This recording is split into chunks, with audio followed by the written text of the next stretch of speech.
Hey guys! Today's video is going to be juicy. Now because I'm going to lip swatch the Detail Cosmetics Jelly Lips Lip Plumper. So I have 5 shades and I did not get yung parang dalawa na clear lang naman. And I'm missing one kasi sold out siya. Yung, if you know, you know. Anyway, so pag bumili ka, it comes in a box like this. Andito sa taas yung shade. And you have 24 months to finish this pag nabuksan mo na. And guys, this is a lip plumper. So merong warning na you may experience slightly intense tingle that can last up to 5 to 10 minutes. Apply only within the perimeter. If applied on skin, a temporary redness may occur. So you can use this on its own or you can use it as a lipstick topper. It has macadamia oil, vitamin E, sunflower, and shea butter. It's cruelty-free and vegan. So when you open it, it looks like this. Really very simple. Nasa baba yung shade. Oh my god, I fat ass the foot applicator. Alun, taba. Sabagay, okay.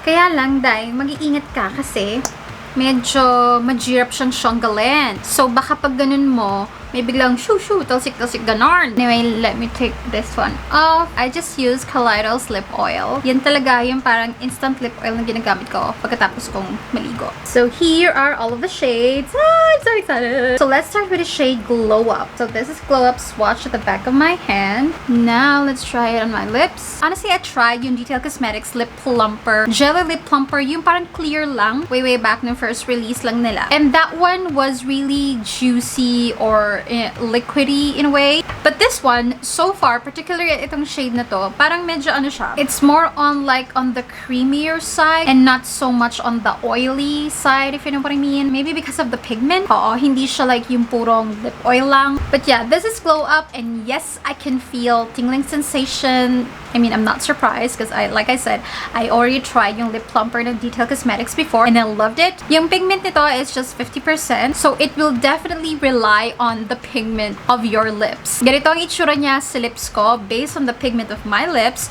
So asahan mo, it will look different kapag ka ikaw yung nag-apply. If your lips is more pigmented, bongga ka day. Well, sana all. This is going to be deeper, pero if you're paler, asahan mo, it's going to be, you know, less pinkish. So yeah, this is Glow Up. Hey guys, so apparently instead of 5 shades, I have 6 shades. At nakita ko to sa ilalim ng table ko nung mag-edit na ako. So let me get this out of the way na. And this shade is called Miss President. It's like a bright pinky shade. So this is Miss President. So again, this is Miss President. And now that's out of the way, let's continue with the video. Next shade we have is called Rose Latte.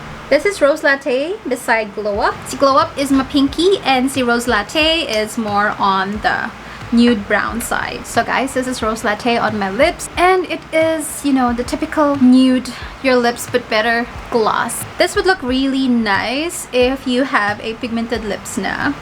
But this might look grayish-ish kapag ka you're maputla. This one or Glow Up, well, depends on your preference if you're a pinky girl or a nude brown kind of girl. You can get both shades, pero para makatipid, mamili ka na lang kung saan ka mas cute. Dun sa pinky, which is Glow Up, or sa nude brown, which is Rose Latte. So yeah, this is Rose Latte. Again guys, this is a lip plumper, so hindi siya mag-iiwan ng kahit anong stain. Next shade that we have is called Main Character. This is Main Character. It's like a 90s brown red kind of shade.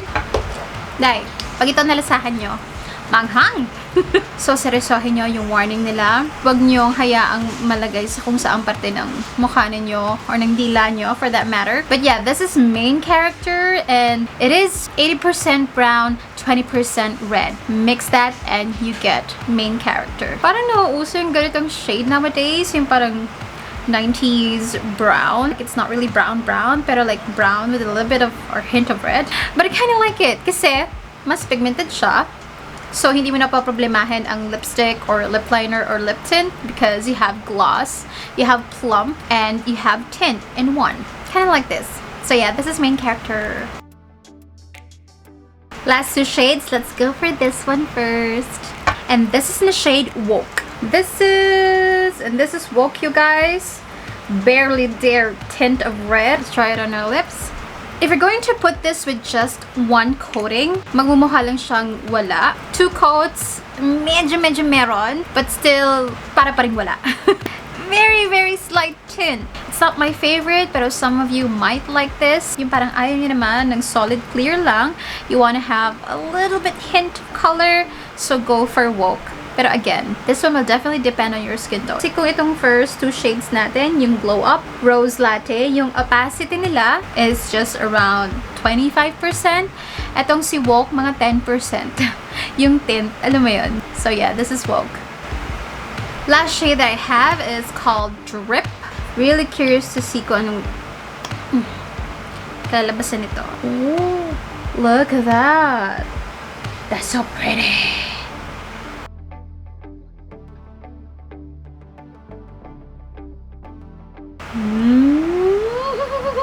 Oh my god, you guys. Obvious na kung anong shade ang favorite ko. It's going to be Drip. It's like a cool tone pink. You know, purpley pink. And hindi ko alam kung bagay sa akin, pero I honestly love purple blushes, purple pink lippies. But mag-iingat lang kayo because depende on your skin tone and your undertone, this might make your teeth look yellowish, greenish, grayish. And depende on the pigment of your lips, this might also emphasize the dark outer lines of your lips, if you know what I mean. But in person, I'm loving it. So yeah, Drip is definitely one of my favorites. Okay guys, recap. This is Glow Up, Rose Latte, Main Character, Woke, and Drip. And honestly, ang favorite ko dyan is si Drip. Si Drip, obviously. Main Character, and I think Glow Up. Yun ang 3 favorites ko out of the 5. Pero palagi ko ulitin sa inyo, what I can do is just give you an idea how it's going to look like. At saka yung difference ng bawat shades. Pero it will all depend on your skin tone, your undertone, and the pigment of your lips. Kasi hindi naman 100% opaque yung tint nito. So makikita at makikita pa rin yung original pigment ng lips ninyo. And that's going to be like a big factor kung ano yung magiging ending na itsura niya. Gets niyo ba? But anyway, I do recommend itong Jelly Lips Lip Plumper if you don't mind the sting at hindi sensitive yung lips mo sa mga ganitong products. Because, you know, personally for me, I can endure whatever lip plumper as long as it will make my lips really plump and juicy without the lip injections. But anyways, that's it for today's video, guys. Very quick lang, but I hope you enjoyed this video. Next video natin, it could be another lip swatch or a cushion wear test. Anyway, thank you so much for watching, and I'll see you in my next one. Bye bye!